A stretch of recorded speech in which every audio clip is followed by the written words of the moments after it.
Fantastic. How are you Okay. today? I am quite tired. I had a long day yesterday and I woke up this morning not wanting to get up, but Like that. got up, trained. Obviously, you met Riley today. I did. Everybody, I met Luke's son, dog, Yes, my dog son. Poppy, your dog son, and he gobbed very close to my feet on the Oh, floor, yeah. which was really nice. He's Really excited to nice. see you.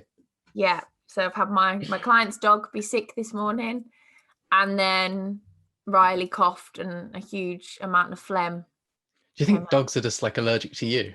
Maybe they're disgusting nonetheless. Oh, wow. They're very no, I Wow. lie. I must admit I'm not a pet person, but they are very cute. Well, I've just had a nap with the cat, so Oh, been a very animal orientated day today. I could go for a nap after this, but we've got some questions we need to get through, Mm-hmm. don't Yes, we? we do. Okay. Okay. Shall we start off with the one like kind of almost just done the whole answer off air? Oh, it was very cute. Okay, so one of the questions we were asked this week is how do I combine, and everybody watch Luke's face on this one, a kind of functional fitness based training workout with more kind of general bodybuilding, so kind of muscle growth goals? Would you split the two workouts or do them on separate days? Now, this prompted Luke to pull a very pretty face and for us both to sit there and go, I hate the term functional because Yeah. everything's functional. But the thing is, although I don't really like the term, everyone knows what it is. Yeah. Everyone knows what you mean when you say functional training. So, like, Yeah. in terms of like slip or batter, like a lot of like conditioning stuff. And yeah. So, I find it quite funny when you see like functional fitness and this is absolutely no shade on anyone that does this, by the way. And then like tire flips are included because you're like, that's technically not functional because when in life do you ever need to flip a tire? well, if you're a farmer and you drive along your tractor and your wheel falls off, Speaking to the farming community there. Okay. yeah. And they're all too knackered to go to the gym. So what would be your stance on that? Okay. So first off, we want to actually understand like what our main priority goal is. So if our main goal is to increase our performance output through the functional training, or whether it is just to still build muscle, grow, develop with some functional training in there, there's sort of two different routes. If our main goal would be to improve our functional fitness performance, then we're going to want to prioritize that within our training session or within our training week. So if we're prioritizing it within the training week, we're going to want to perform that on separate days to our other based like bodybuilding hypertrophy based training to allow full recovery between sessions and full nourishment and energy towards that to fuel the session. If we are limited and have to perform it within the same day or same session, if it's the same day, we can potentially train twice in a day, have one early and one late, making sure again we're fully replenishing glycogen storages between the two sessions, and again providing full effort to them both sessions. Or if we are restricted to the same time frame, same session within that, this is really going to depend on our main focus, because if our focus is the functional based side of things, we're probably going to want to perform that prior to our bodybuilding hypertrophy based sessions. But if our goal is hypertrophy bodybuilding, then we're probably going to want to prioritize that with our functional based stuff afterward. But on another slight kind of tangent, some of this stuff can be utilized within a bodybuilding centric program. Yeah. Because typically for bodybuilding style training, we're going to want to work within rep ranges of like between like 6 to 30, and 30 is a very high amount of reps. Like typically we're going to be sub 15, because as we go above that, like people just don't like it. It hurts. I agree. It's too Do much. not like it.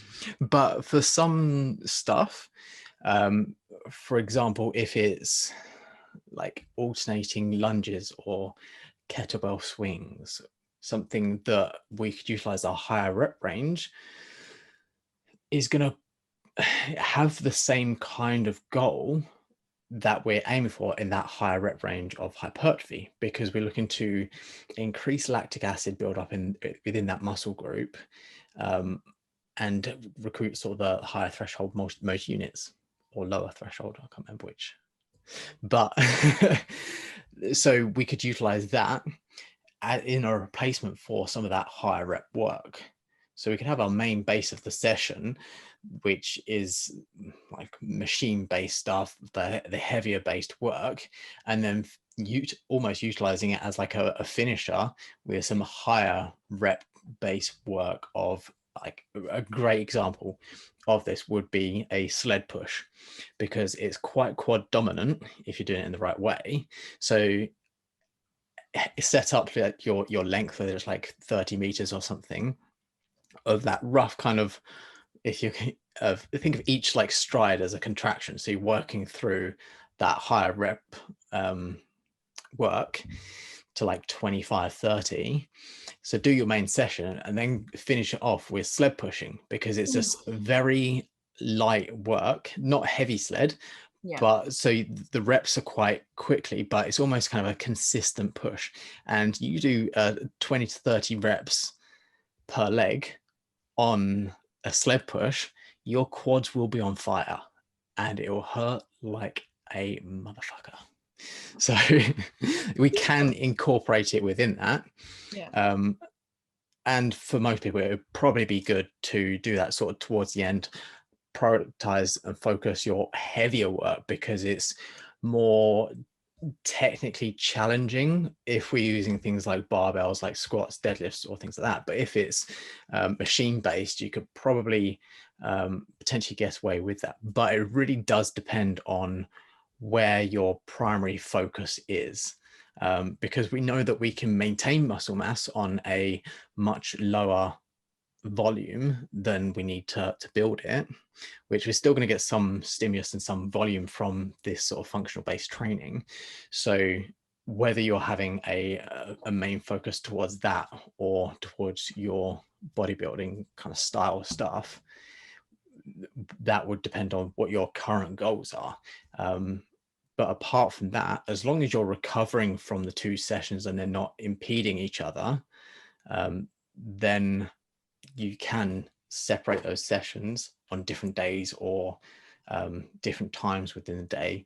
Like you probably want a good sort of 6 hours or so if you're doing on the same day to properly replenish carbohydrates. And that's when you can utilize stuff like fast digesting carbohydrates post workout, and things like that, to make sure that that is done. Was there anything else I covered before? No, that was a beautiful answer. Perfect. Next question then. Okay, well, I'm here. Have you got me? Yep, you're back. Okay, good. All right. That apparently we didn't want to answer that question. No. So this question is, I really want a big goal to work towards with my training, but I don't think I want to compete in bodybuilding. Is there anything you would suggest or recommend? So I think we're probably going to agree on, if you don't want to compete, but you want a big goal, probably the next kind of thing you'd be looking at is maybe like some form of photo shoot. So again, you can push your body in any direction, whether that's growing, whether that's getting leaner, whether it's going through a Yep. period of growing some muscle, really getting into that uncomfortable stage of putting on a bit of muscle, bit of fat, feeling like your jeans are absolutely going to strangle you, to then shred it all down. Obviously not quite as simply as that, but give yourself a challenge that's not quite as extreme as any form of bodybuilding competition, and kind of one where you are your only competition. Yeah. I think there's been quite a huge rise, hasn't there, really, in like fitness photo shoots, and people, I've seen a lot of online coaches doing photo shoot specific packages. So they push you through, you know, a 12-week diet phase, for example, whereas probably competing for a show is going to be a lot longer, isn't it? It's going to be, the most I see is like kind of 16 to 20 weeks on a cut. But again, making sure you've got enough muscle there in the first place. Yeah. But a photo shoot, I think, is a really nice goal to have, that's a lot cheaper than competing, a lot less damaging to your body image, I think, and probably a lot easier to transition out of. And you get some amazing pictures at the end of it that probably prove to you, over and above anybody else, how amazing you are and how capable you actually are of pushing yourself to limits that you probably never thought were possible. Yeah. I would completely agree. And that would be my sort of guided route for someone that wanted a more aesthetic based goal. We can definitely look at then other based goals as well, whether it's a like performance output. Yeah. So our sport, in a sense, or the aim of that is in the gym. In this situation, which we're looking at, just lifting weights. Now, there's multiple different routes you can go down with that. Like, only one is building muscle. We can look at strength, we can look at speed, we can look at like athletic performance, weightlifting, and obviously like strength-based stuff. You've got strongman, you've got powerlifting, you've got CrossFit. Yep, strong people. Strong people. Just don't forget us small men out here. No. Did you just cough at CrossFit? Yeah, I didn't really want to mention it, but you know, no. Some people enjoy it. So yeah, you've got some physical kind of competitions as well, haven't you? Yeah, and often I see a lot of people taking a more performance-based goal in their like off season from bodybuilding, typically something more to like powerlifting, if more so in the natural realms, where some people have a good couple of years off from bodybuilding to be able to grow some tissue,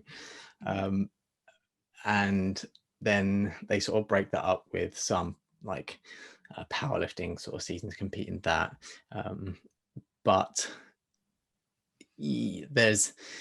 there is a spectrum of other different sports within lifting heavy stuff that you can Maybe look we at. should put one on. Maybe we should join forces with the gym and do like a more performance-based one. That would be quite fun. There's a lot of strong women at our gym, so I feel like there is, yeah. Like maybe that'd be a thing. Maybe that's what we do next year. Give people, you know, a year to actually have gyms open before we start doing ridiculous things. Everyone's gonna go into it and just like not be able to do what you normally can. Look at me. I'm going to compete in my own competition. That's the basic. You just want to win something. Just want a prize. I would love to win something. We'd love it. Okay, cool. Basically, Luke is a really good photographer. So really, subtly, because I haven't actually tested him about this, I feel like this could be a new realm of physique coaching. We do a shoot package, and then you're our pro photographer. I've considered it. I've thought about it. I feel like we should. Whether we sort of. Although maybe we do me as a test case first. Get me looking like a shreddy, and then boom. Yeah. Okay. Deal. I keep threatening to do this with Luke, so there you go. I've now said it live. Okay, next question. Do you still track macros when you're on holiday? I like that this specified abroad. we all know a mini break doesn't count. Yeah. And this person said, I find this really difficult. How can I stay on track whilst on holiday? I would start by saying, do you need to track? You know, I think especially from the experiences over the last 18 months or so, we're all very used to doing the, I want to diet for my holiday because I want to feel better, basically walking around semi-naked. So like the holiday has often been a pinnacle point of somebody's diet, hasn't it? It's why we get a lot of people come to us post-Christmas, post-Easter, and they're like, right, okay, well, I've got a holiday in 12 weeks and this is what I want to achieve. Whereas I think more so than ever, after the last 18 months and actually not being able to go abroad, my kind of question would be, what does it mean if you don't track whilst you're away? You know, because tracking, as much as we can all say tracking doesn't take a lot of time and effort, and it doesn't on the whole, it's obviously a lot easier if you are in control of all of your food. We know that the more you eat out, the more you eat food that you haven't prepared, it does get slightly harder.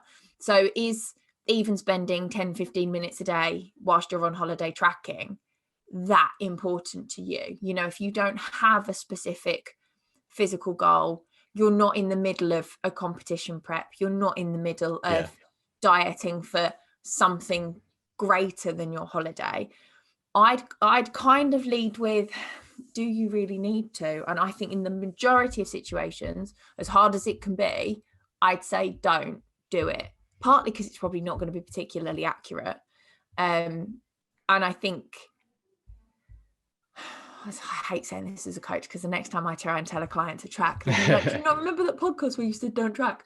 But I'm talking in the grander scheme of things. If your main goal at the point you go on holiday is not to drop any more body fat, it's not to change your physique in any which way, I would say I wouldn't bother. That being said, I do still try and hold myself somewhat accountable and basically put in place the same quote unquote rules that I live my life by when I'm at home or when I'm eating out. So have I got a form of protein on my plate? Have I got at least one fruit, veg or salad? If it's lunch or dinner, more like 2 or 3. You know, I'll try and drink plenty of water. I'll try not to be at the poolside bar at 11 a.m. Might be like 11:30. And just still remember the things that you do when you're at home too. So eating mindfully, trying to be present when you're eating and not, you know, watching the holiday reps do Baby Shark for the 9,000th time. Stop it. That's why you go to a place that doesn't allow kids. I know, but I went on a holiday last year and I thought it was reasonably like adult, but they still decided that Baby Shark was an appropriate thing to do. I mean, I high-fived them. Nobody gave a shit. Nobody. Not at all. So yeah, that's kind of what I would say. Partly because I don't like that feeling of, you know, like if you go all out for the first 2 or 3 days of your holiday, by the last half, you're feeling a little bit bloated, you're a little bit sunburnt, and you're always like puffy because it's so hot, you're so sweaty, you've probably drunk too much alcohol. Whereas if I can kind of come back from my holiday still fitting in the clothes that I went in, I'm like, I've done this all right. I think understanding your goals prior to going on holiday is something that needs to be taken into consideration. But on the note of tracking, there's such a variance of the term tracking. Are we talking about even like the specifics of tracking each individual macronutrient, or are you talking about tracking like protein, calories, or we're just tracking calories, or just even to the extent of having some basic idea or concept of control of what we're consuming?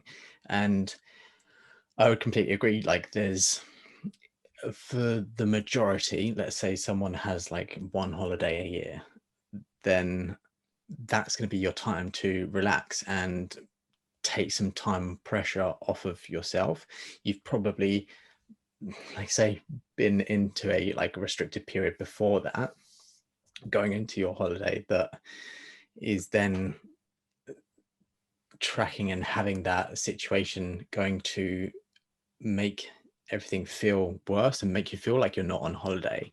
And I think that can be an important aspect to consider. Is it a relaxing holiday? Is it someone that might even be on a fairly frequent holidays throughout the year, that they do lots of short little breaks to different cities, and their holiday is only like a day or two in a city? Like, there's a lot of variance, and at the end of the day,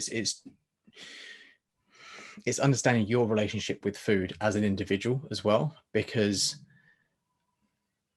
from my experience in my kind of life, I can eat a lot, and I will eat a lot if I haven't got some kind of control over myself and what I'm eating. So I rarely will go to like places that I have like all inclusive or anything like that, because I have this amazing thing where I just want to try everything that's in front of me. So when you go to like a buffet, I'm like walking around like a plate, and then I'm walking out and I've got 3 plates. I'm like, what? And I sit because I just want to try everything. I love food, so I just want to try what things taste like. And then I sit down, and you're sitting and you're just eating and going through it, and then you're like, shit, I feel like absolute crap. I feel so bloated.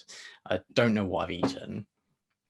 But if you can have more control over what you're eating, sort of breaking it down, having more simple foods, like you're saying, it's like a protein source, fruit, vegetables, whether that's a case of if you are in like an all-inclusive, or have food that's prepared for you, or you're going to restaurants, or you're going and even getting food from like supermarkets or things like that, you can have more control over what you're eating. There, you could track everything if you wanted to, but I would probably utilize more of a the right word, like a lifestyle based approach to consuming your food, that you don't have to necessarily track and write it down. I think the issues are there probably behind that. Are you feeling like you have to track everything to a minutiae detail, or what kind of situation is there? Agree. Unfortunately, it's one of those, it depends. It does depend. One of the things I would say is, especially if you are somebody that likes a relaxing holiday, like for me, I love nothing more than laying around the pool, reading a book, and just chilling in the sunshine. Basically rotate me and I'm happy. What I would say, and this is something I only employed a couple of years ago, was just try and get out for a walk and do a good amount of steps, every single day. You don't have to wear your Fitbit. We all know that they all leave ugly ass tan lines, but make sure that instead of literally getting up, eating breakfast, laying by the pool all day, doing nothing but drinking and eating crisps, because everybody knows you eat crisps by the pool,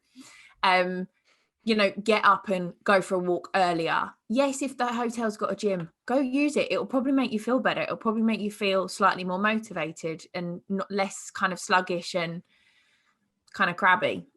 Go for a walk as the afternoon sun begins to not be quite so harsh. Yeah, if there's a town, walk into it rather than get a taxi if you can. Sometimes just keeping a movement up can literally be enough, and just kind of keeps you ticking over, so that you don't feel like you've laid on your back for 7 days and then you kind of come back to home and kickstart all your normal routines and are like, whoa, what do I do?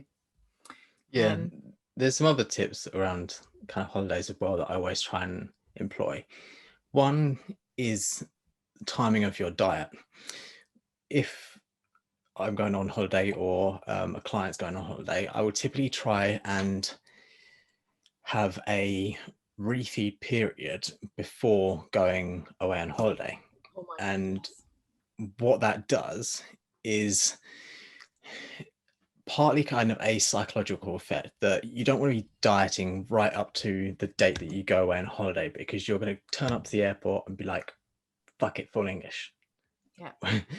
Whereas if you have a kind of refeed period, or bring like the week before, bringing your calories back up to maintenance, you're going to have a higher calorie intake than you have been consuming, but of food that you can control. So you're going to reduce that kind of constant hunger within you, and suppress some of those hunger signals a little bit, so you're not extremely ravenous going into your holiday, that you've then got to just sit down and then you can just get food brought to you. You don't even have to make it. Yeah.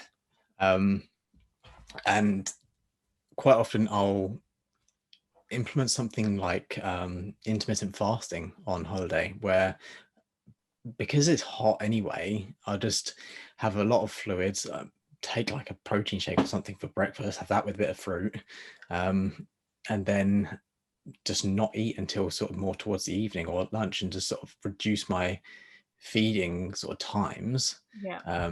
Have plenty of water on hand, because you're going to get hydrated if you're in the sun, dehydrated if you're in the sun. It's like, couldn't I just lay in the sun? Cool.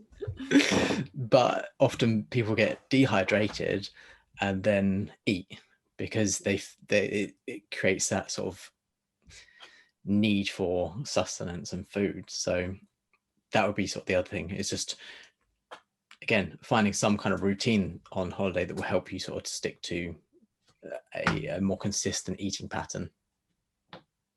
Thumbs up. Great answer. Also, thank you, Sarah, for rubbing it in that none of us have been on. Oh no, you went on holiday last year, didn't you?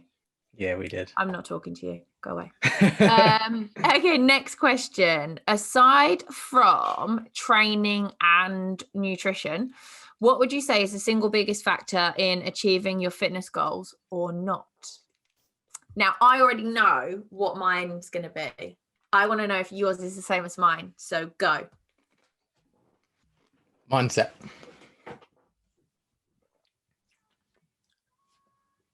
What's yours?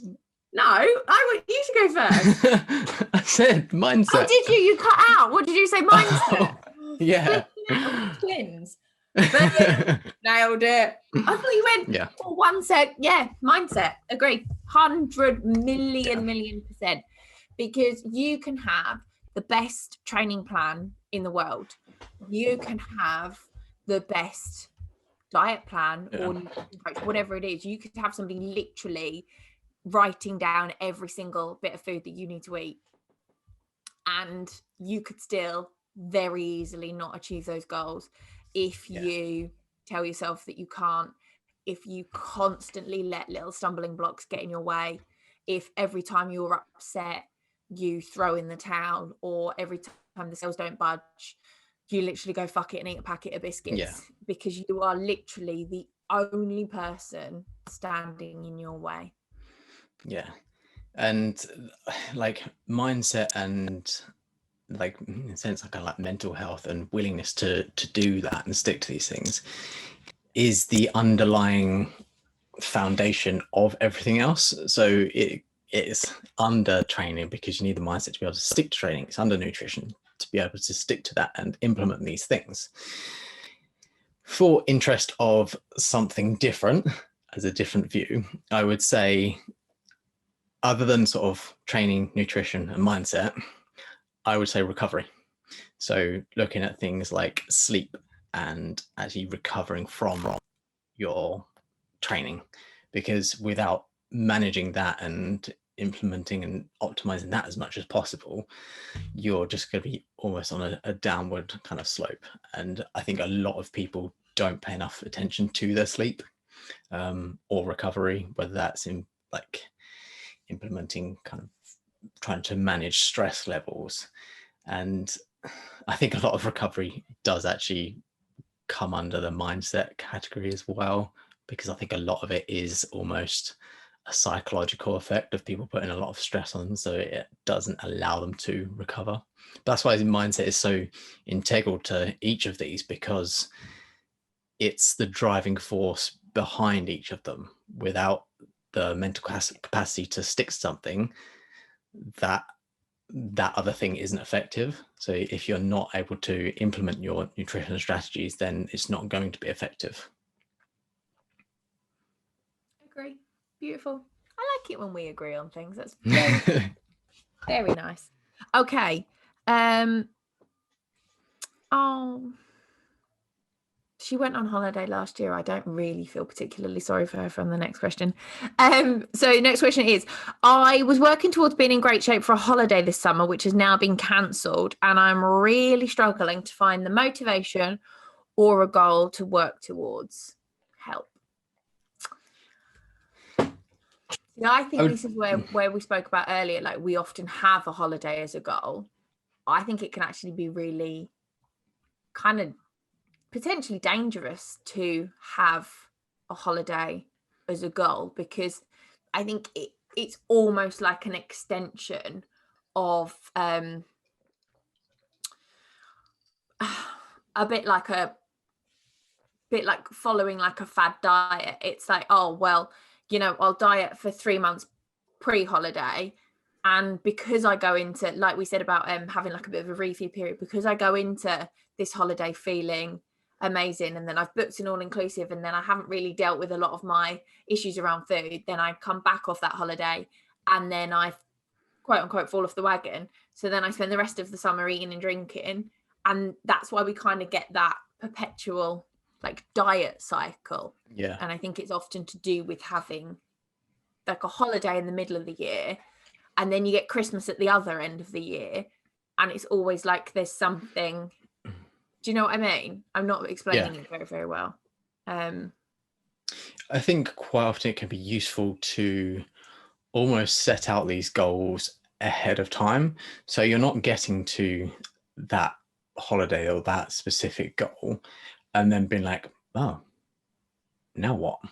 Whereas if you're working towards a goal and then you know that you're going into a transition phase after, going to be increasing your calories up to a certain point, transitioning your training across to more of a performance-based goal, and then for a set period of time, then being transition that to a mass phase, looking to increase muscle mass and improve from that, then you're almost taking yourself beyond that goal, and that's just a stepping stone within that, and you're starting to look at your training as a constant variable that is always adjusting and changing, and you're going through different phases. It's not a case of, oh, this is the ultimate end point of this goal. It's just, okay, this is one of my milestones within this continual journey that I'm on. And I think that is quite integral of having kind of that road plan in essence with people beforehand, and just knowing like, okay, cool, like this is where we're aiming to go beyond this specific date, and this is just part of it.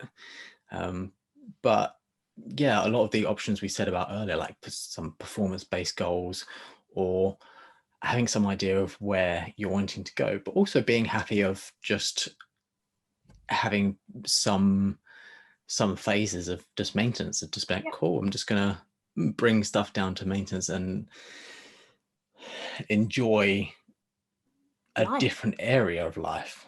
Just like, cool, like I'm going to train three days a week and just maintain muscle mass for a while, slowly sort of build up my calories and just feel good, and focus on this other hobby. Gardens, live the life rather than dieting through summer literally for one day and then going crazy afterwards. I agree.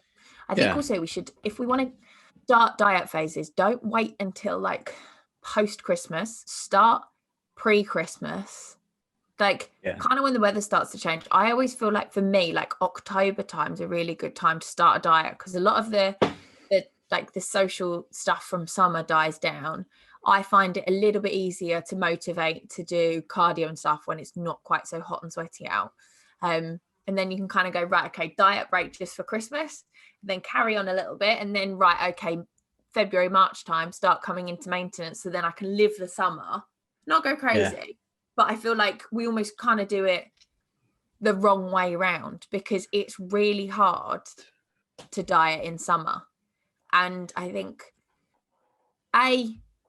many people of a healthy body weight don't need to diet anyway, so it's not about the specifics of this person needs to diet or, you know, needs to change her physical shape. But I think, I don't agree summer bodies are made in winter, but I feel like if you're gonna diet, you're gonna help yourself out by doing it more when the weather's not so amazing, because the summer's hard.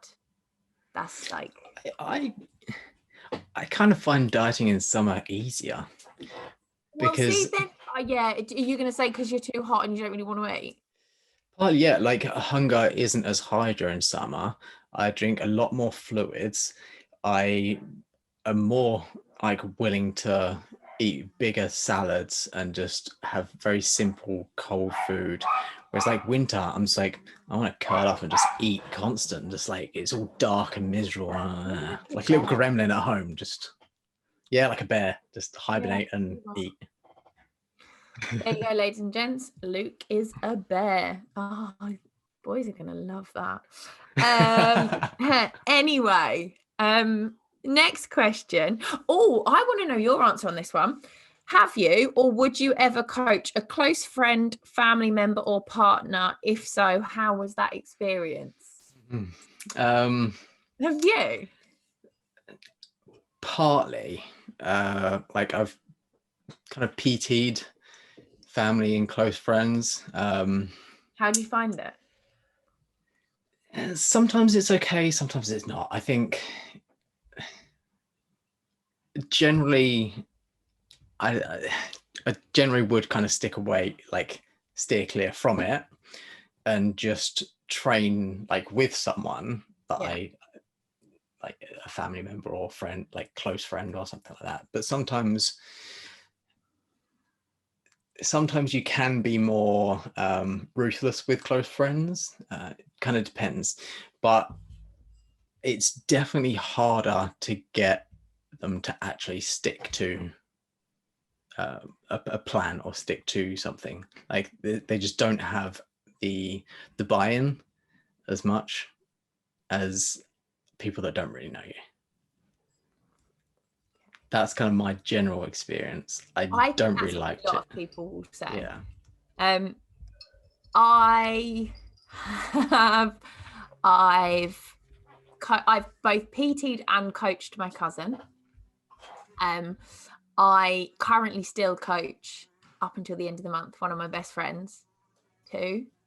I've coached quite a few friends and family in various ways, and then also become really quite good friends with some of my clients. So I quite like it, and I think exactly as you've said, like you can be a little bit more I think I just talk to them like me. I'm very, very open and very honest with a lot of my clients anyway, but like my best friend Ellie, sometimes she'll be the only person that I message and I'm like, suck it up, I'm gonna get it done.